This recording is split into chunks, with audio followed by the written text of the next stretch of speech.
Hello, parents, educators, and nerdy D&D fans. You have found our new home for Area of Effect, a talk show where we discuss how tabletop role-playing games benefit the whole family. We're currently in process of shifting all our old but golden episodes over to this new channel by posting a new episode every weekday until we catch back up to our new episodes. We would love your help getting this new channel up and running with a follow, share, or review. And thanks for joining us on our quest to bring more adventurers to the table. This episode is brought to you by State Farm. Listening to this podcast instead of doom scrolling? Smart move. Another smart move? Getting help from one of State Farm's 19,000 local agents when you choose to bundle home and auto. Bundling, just another way to save with the Personal Price Plan. Prices are based on rating plans that vary by state. Coverage options are selected by the customer. Availability, amount of discounts and savings, and eligibility vary by state. Pros, find the right flooring for the job in Lowe's newly redesigned flooring showroom. Shop our expanded assortment of trusted brands and get up to 35% off style selections, StainMaster, and StainMaster Pet Protect Special Order Carpet. And while you're here, save $100 on a DeWalt 20-volt max 6-amp-hour 2-pack of batteries, now just $179. Get more of what you need faster and save more where it counts from the ground up. Our best lineup is here at Lowe's. Valid through 8/26 while supplies last. Selection varies by location. A Kids Table Podcast.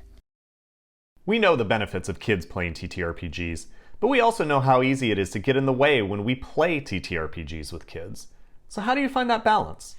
Today on the podcast, Allison interviews former English teacher and old school TTRPG enthusiast Jon, the creator behind the simple TTRPG One Shot in the Dark and the Tales of the Manticore podcast, about how to keep things simple so that kids can take the lead in shared storytelling.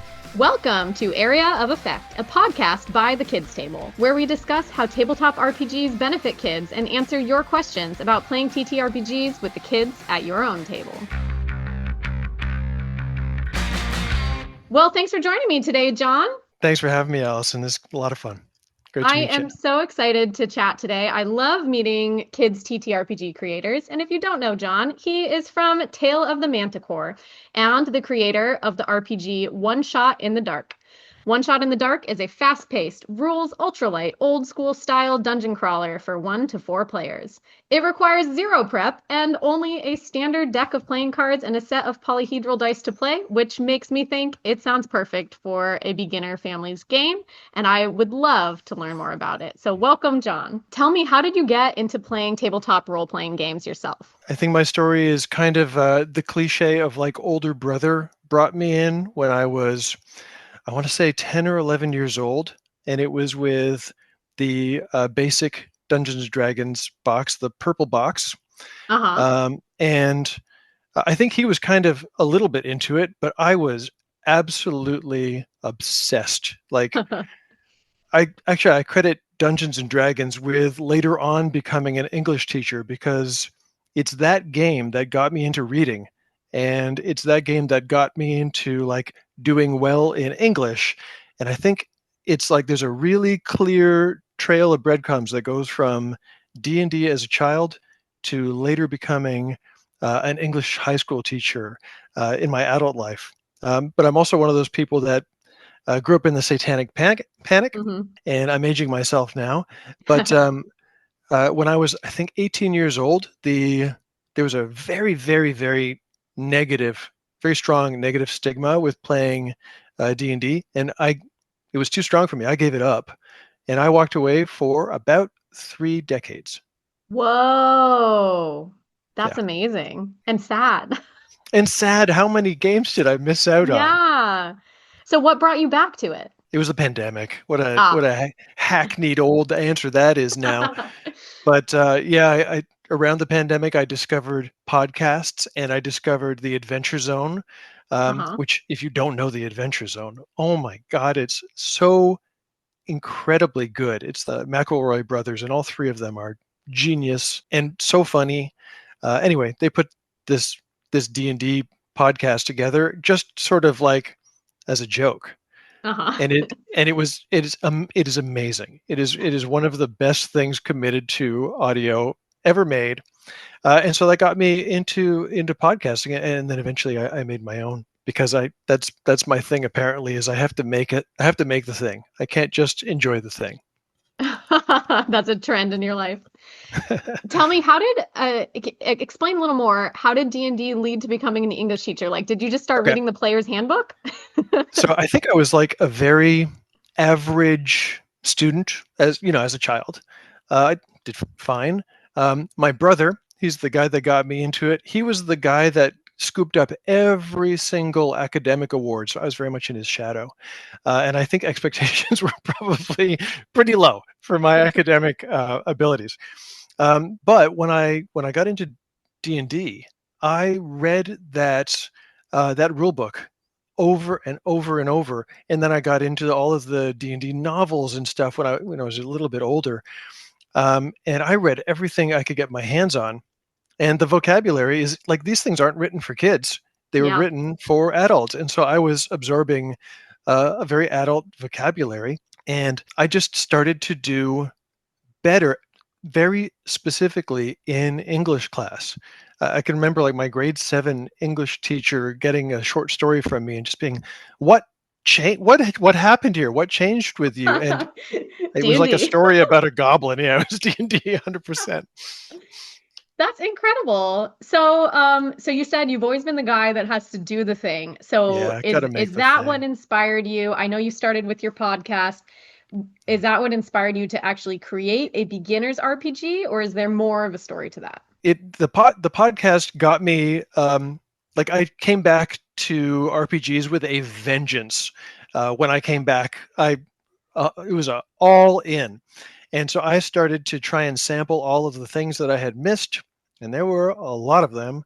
And so I started discovering things that were just blowing my mind.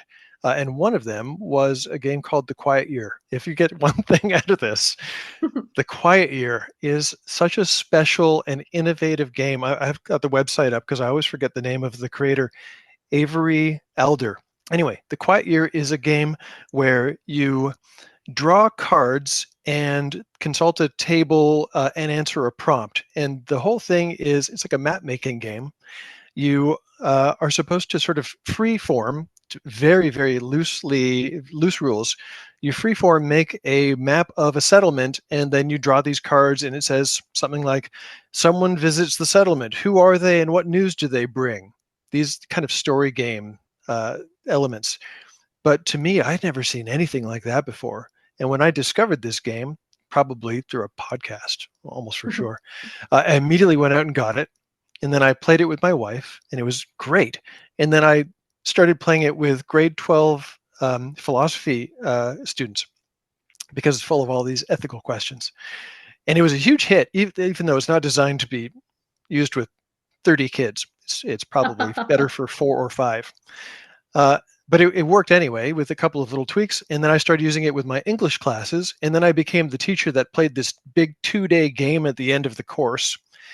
And I've run it at cons since, and it directly inspired One Shot in the Dark. It's I borrow the idea of sort of cards answering prompts and making a free-form map from that game. So that game is one of the things that really just blew my mind. There have been others, but that was one of the ones that for sure I was just like, what is this thing? It's totally innovative. That is so cool. So that is directly reflective of one of the I think unique aspects of the game. I guess this other game has it as well, but like drawing cards and having everybody take turns creating the world, like literally creating it, drawing on the paper, world building.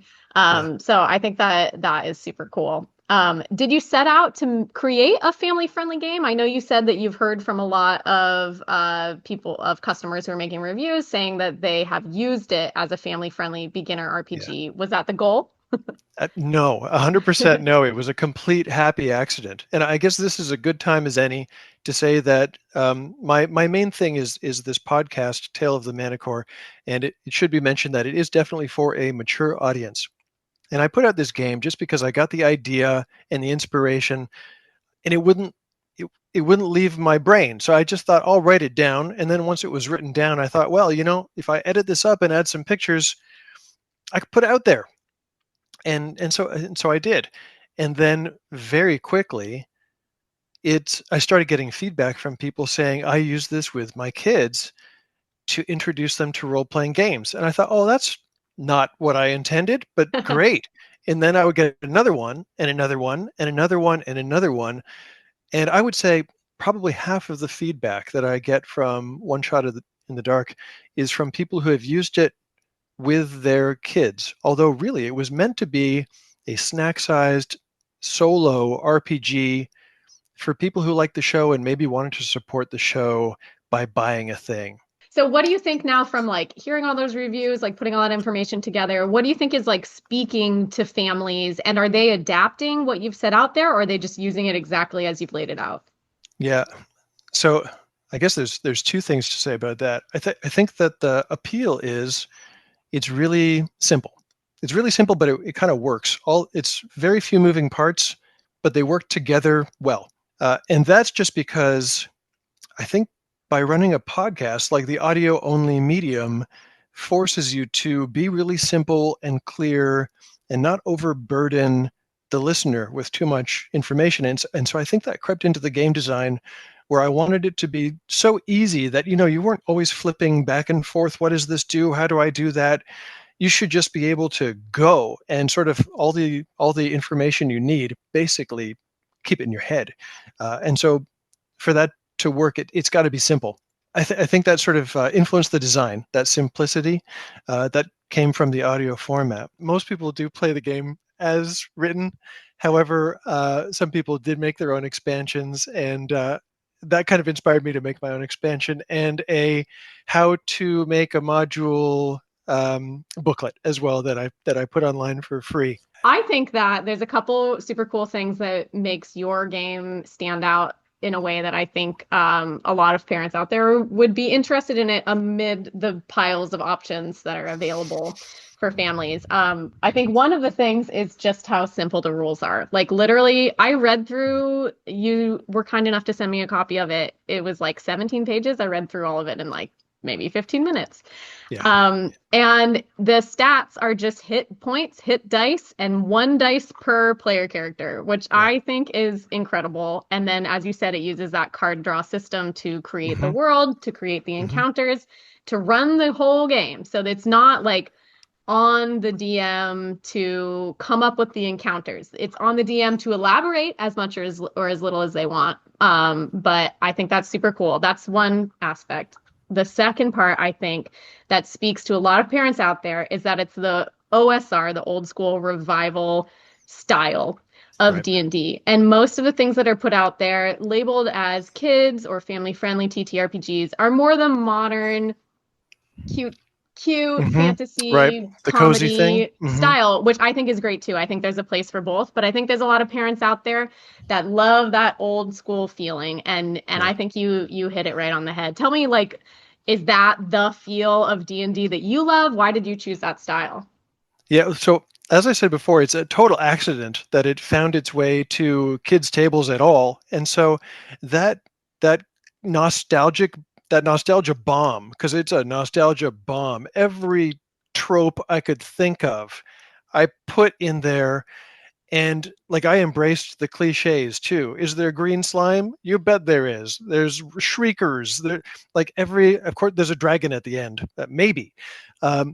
Every little cliche I could think of, I wanted it in there because I wanted to activate all of the nostalgia nodes in my audience, which I think when I put it out, probably people about my age, people that grew up with the now so-called old school style games. And so it is a total happy accident that it found its way to kids. And again, as you say, it's like there aren't very many old school things that are suitable for kids because I think people don't think that would appeal to them. And I'm surprised that mine does as well, to be honest.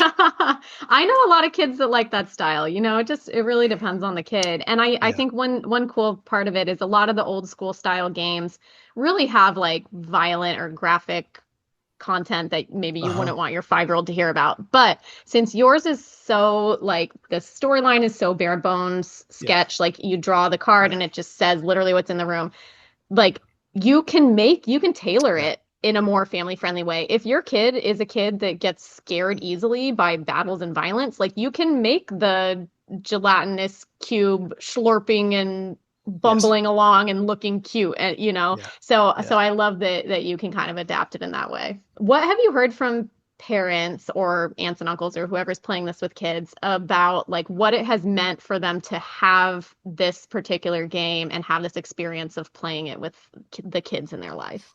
I think it's okay. There's a couple things I could say about this. One is that the one story that I hear the most is that I'm using this game to bring my youngest kids into role-playing games, probably Dungeons and Dragons, but not necessarily. And so it's become this bridge to get them over that conceptual hurdle of a game that you don't necessarily win or lose, at a game that takes place partly in theater of the mind.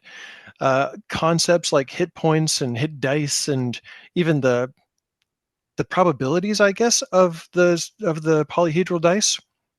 These are things that us older gamers take for granted, but for kids, they do have to kind of grok that for the first time at some point. And so this game is one way for them to, I think, make that bridge. And then I think it's also does that thing that good kids movies do, where like the kids can enjoy it on one level and the adults can kind of enjoy it on a second level. Yeah, it's every time I get pictures of like maps people made or pictures of people playing it with their kids, it's really, really very heartwarming and still kind of surprised to me, again, because it was never the intention of the game, but that is where it's found quite a good audience. I think another thing that's kind of appealing is that it's super, super cheap. It's like I think it's $1.50. I didn't put it out there to make money. I didn't put out a podcast to make money either. There's easier ways, folks.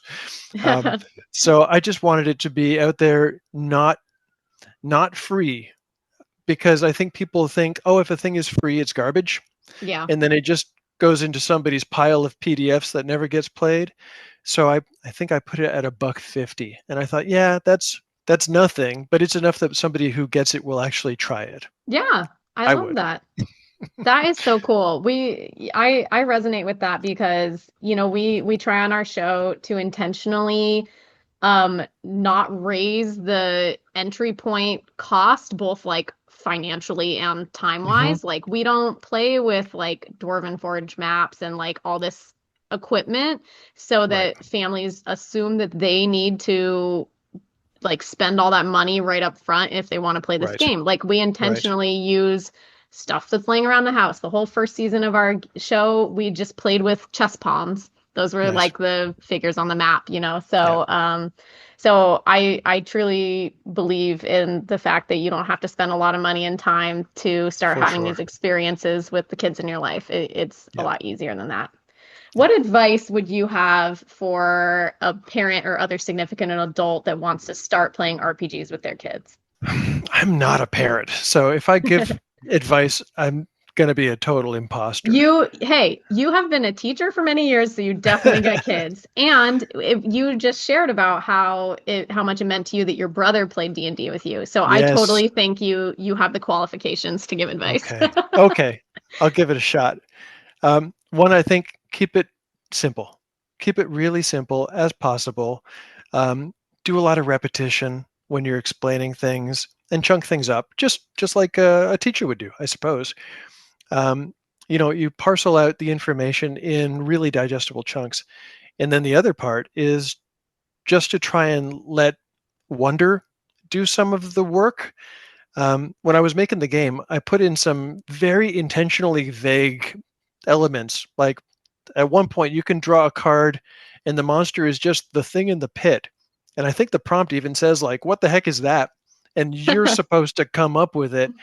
And so I think that I tried to be like not descriptive, but evocative in the writing. I think that if you're running that with your kids, I think that's not a bad way to go. Like, instead of telling them what they see, you could ask them, like, what is the thing in the pit? What does it look like? And you might get a bonkers answer, but you probably have fun doing it. I love that, encouraging them to exercise their own creative muscle and not just handing the vision to them. Yeah. Yeah. Don't be the storyteller. Actually play the game. Yeah. Yeah, because it really is collaborative storytelling, which Sure means that is. the players are telling the story right Best along hobby in with the you. world. Yeah. Yeah, I agree. Well, John, this has been wonderful, lightning strike interruptions and all.